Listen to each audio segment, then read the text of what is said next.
Hi, folks. Welcome to Curtis Goes Corner. No BS here, just straight commentary. Please like and subscribe. And as always, thank you for your support.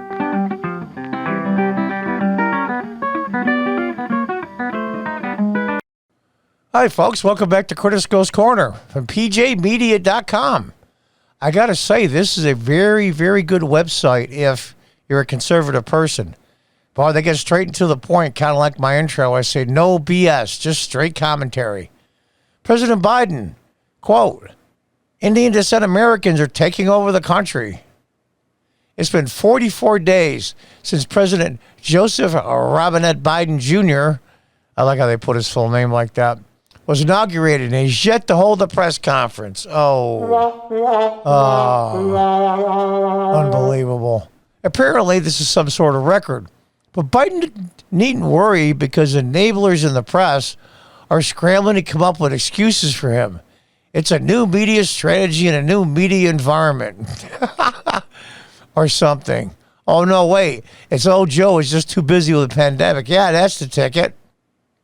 If you paid any attention to Biden at any point in his half-century in public life, though you'd know the real reason he can't be trusted to field a bunch of questions from reporters he hasn't rehearsed with.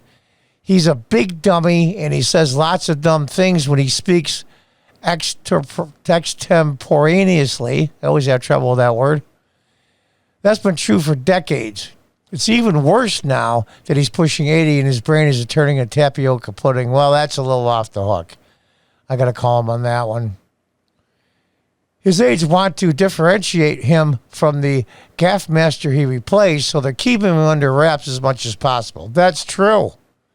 That's true. Boy, they cut him off the other day when he had his virtual meeting with the Democratic caucus.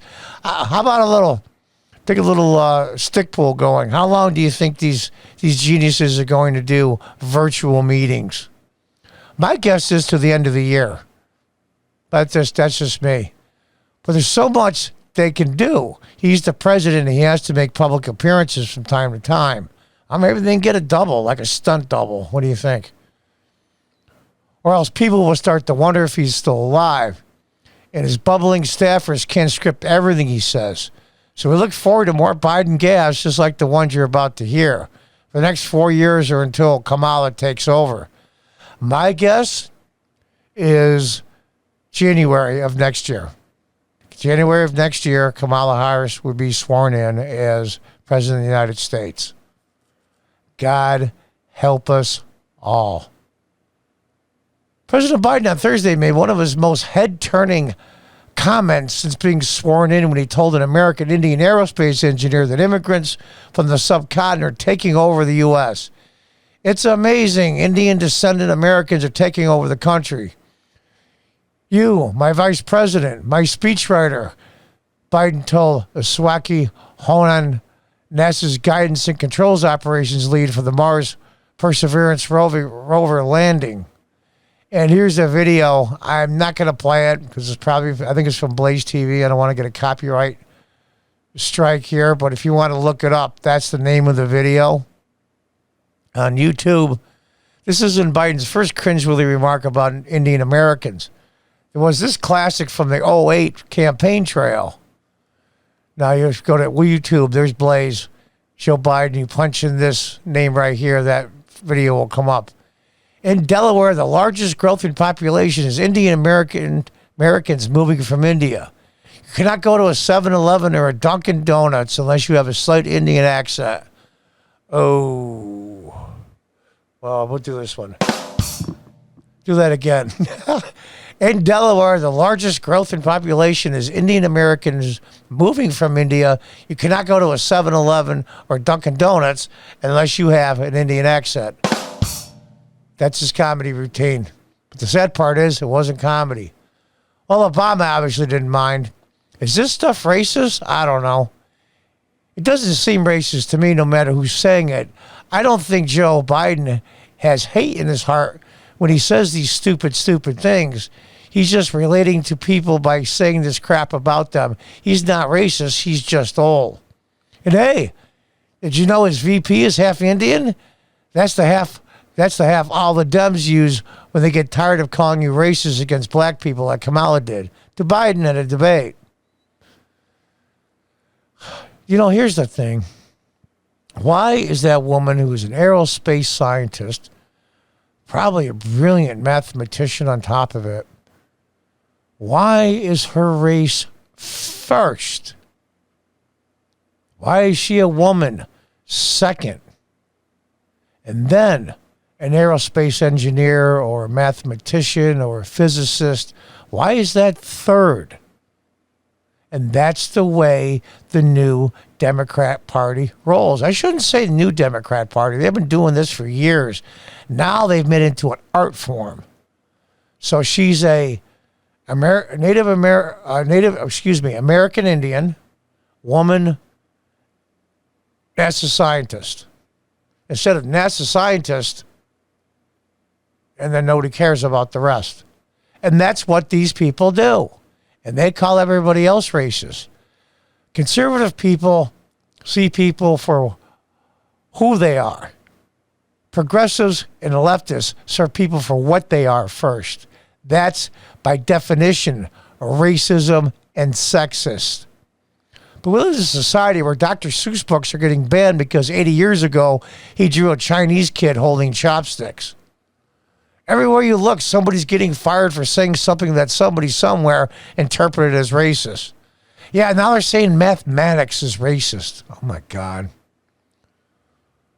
Hell, Hank Azaria was pressured to quit playing Appa on The Simpsons after 30 years because suddenly it's racist for a white person to be funny playing a person of a different race. Can you imagine if the previous president had said this out loud into a microphone? You'd have to peel Brian Stelter off the ceiling. That's true. That's true. But it's old Uncle Joe. It's okay. But the sad part about it is, this is what the Democrats have thought for years. They went from slavery Democrats, through Jim Crow Democrats, through the horrible things that happened through the Jim Crow period up through the 1960s. And then they decided, well, we are racist. We see race first and not a person's character, which goes against Dr. King's famous speech, if you recall. So this is what we're going to do. We're going to fine tune it just a little bit. What we're going to do is we're going to do one of the most unbelievable deflections in political history, especially U.S. political history. Everything we are, we're going to start blaming the other side for. And it's worked. I'll give it to them. It's worked brilliantly. Because mostly Republicans that have been putting up with this for the last 30, 40, 50 years are spineless. They have no, how do you say in Spanish? Huevo. They have no huevos. Or as my Spanish friend says, huevo pequeño. Yeah, no spine and no huevos. Hell, last week, Biden blurted out what sounded like the N-word.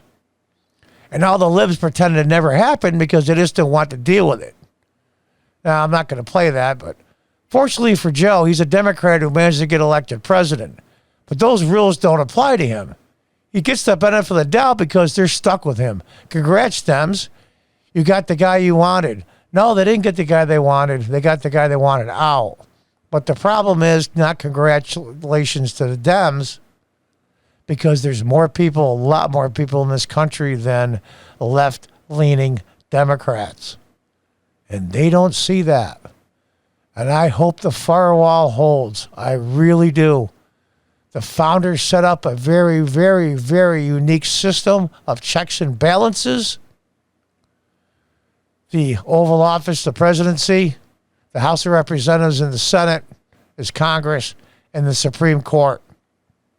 And even right now, there's a firewall of the Senate. The Senate holds back the House of Representatives and vice versa. So nobody.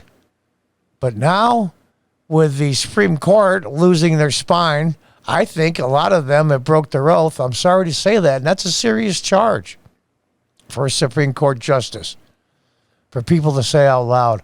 I think they broke their oath by not taking certain cases. Whether you believe those cases to be true or not is immaterial. But the check and balance was the Supreme Court, the Senate, the House, the presidency. What's holding back now?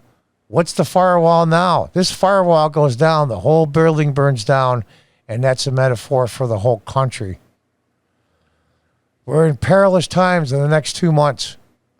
These executive orders aren't permanent. That's the double-edged sword of executive orders that President Trump put in. Joe Biden put in 40-something in the first, day? He screwed 100,000 workers in the first 5 minutes, but they're not permanent. Even though they do cause permanent damage sometimes, they're not permanent orders. Laws are much tougher to take down. I'm hoping, I'm praying that Manchin and maybe 2 or 3 other, well, that's probably being generous, 2 or 3 other Democrat senators, maybe 1 or 2, plus Manchin, can be the firewall. Because once that firewall falls, the whole building burns to the ground. And unfortunately for us, we're in that building and we're looking at the firewall and praying that it holds.